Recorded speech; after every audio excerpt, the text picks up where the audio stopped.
Koneksi antar materi modul 1.4. Di dalam refleksi kali ini saya banyak mendapatkan materi yang sangat berharga, terutama di dalam mewujudkan budaya positif seperti motivasi perilaku manusia, di mana untuk menghindari ketidaknyamanan dan hukuman, untuk mendapatkan imbalan dan untuk menjadi orang yang mereka inginkan. Di sini saya belajar banyak sekali, di mana biasanya saya menghindari ketidaknyamanan. Tapi setelah mempelajari motivasi perilaku manusia, saya harus bisa menjadi orang yang menghargai diri sendiri. Kemudian di materi yang lain saya juga mempelajari restitusi, hukuman, dan konsekuensi, di mana ternyata memang selama ini saya lebih banyak menggunakan hukuman daripada restitusi. Kemudian dengan materi-materi yang diajarkan di modul ini, saya juga mempelajari, memahami mengenai keyakinan sekolah atau kelas yang hendaknya bisa dibuat, dan juga mempelajari posisi kontrol, dan terakhir juga mempelajari mengenai restitusi, 3 restitusi, di mana sebagai posisi manajer saya harus bisa menjadi seorang yang bisa memanajeri, sehingga murid-murid saya yang mempunyai permasalahan dalam diri mereka bisa terselesaikan, diberikan solusi untuk bisa berkembang dengan baik nantinya.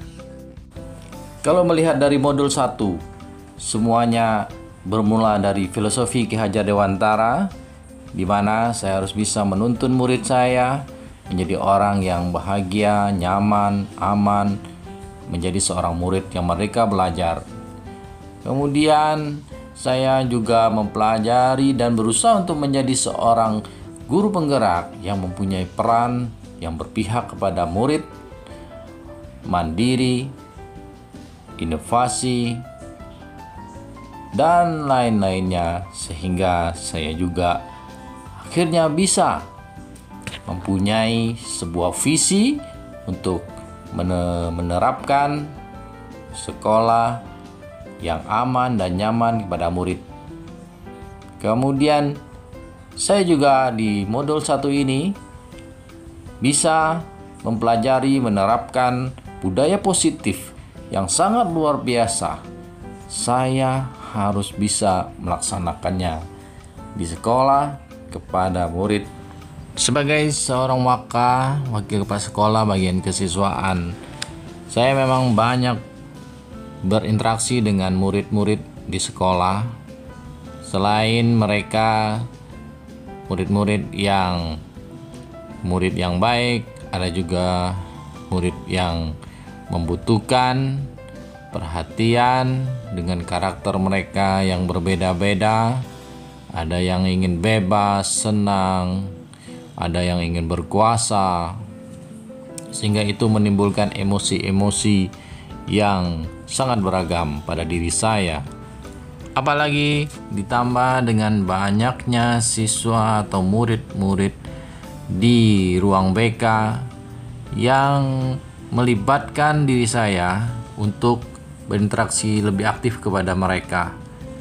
Dan yang dulunya saya sering sekali menggunakan hukuman ataupun menggunakan pendekatan secara emosional, tapi setelah mempelajari materi ini, saya berubah untuk bisa mengadakan pendekatan dengan anak-anak.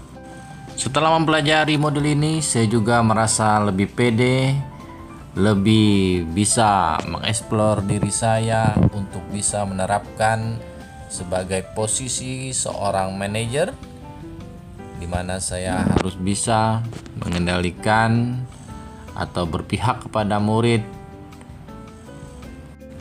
memahami kebutuhan mereka, sehingga anak-anak atau murid bisa diketahui kebutuhannya, apakah mereka butuh kasih sayang, kesenangan, kebebasan, ataupun penguasaan. Jadi dengan mempelajari model ini, saya lebih menguasai dengan pribadi saya sendiri untuk bisa berpihak kepada murid jika mereka mempunyai permasalahan dan mereka berdiskusi dengan saya merasa sangat senang sekali, dan saya akan memberikan solusi sesuai dengan posisi seorang manajer budaya positif di sekolah. Saya berharap budaya positif ini akan terus diterapkan, dimulai dari diri saya, kemudian memberikan di kelas saya, dan semoga nanti bisa dilaksanakan di sekolah. Kemudian saya juga selain dari modul ini mencari informasi dari berbagai teman, berkolaborasi, berkonsultasi dengan mereka mengenai budaya positif ini untuk bisa dilaksanakan atau kepada murid-murid mereka dan murid-murid saya juga tentunya. Selain itu, selain bertukar pikiran, kita juga sering melihat video-video YouTube bagaimana cara menerapkan budaya positif yang benar dan berpihak kepada murid, sehingga profil pelajar Pancasila yang kita idam-idamkan bisa terwujud di dalam sekolah. Di dalam rapat-rapat dengan guru pun saya sering menganjurkan kepada mereka untuk bisa menerapkan filosofi Ki Hajar Dewantara, budaya positif, visi sekolah yang baik, serta peran seorang guru hendaknya bisa dilaksanakan di dalam kelas mereka, sehingga murid yang mereka belajar pun bisa terwujud di dalam kelas dan di sekolah yang saya ampu. Di kelas sendiri saya mengajar pendidikan agama Buddha kepada murid-murid saya, di mana dengan mempelajari modul 1 ini saya sedikit demi sedikit menerapkan filosofi Ki Hajar Dewantara kepada murid-murid saya, sehingga mereka lebih berbahagia, lebih ceria, lebih merdeka di dalam pembelajaran mereka. Dan itulah yang sangat-sangat diharapkan, sehingga saya pun merasa bahagia, mereka nyaman di dalam saya mengajar. Demikian koneksi antar materi kali ini. Semoga bisa bermanfaat dan kita semua bisa melaksanakan filosofi Ki Hajar Dewantara, peran seorang guru penggerak, visi yang bagus, dan budaya positif bisa dilaksanakan di sekolah.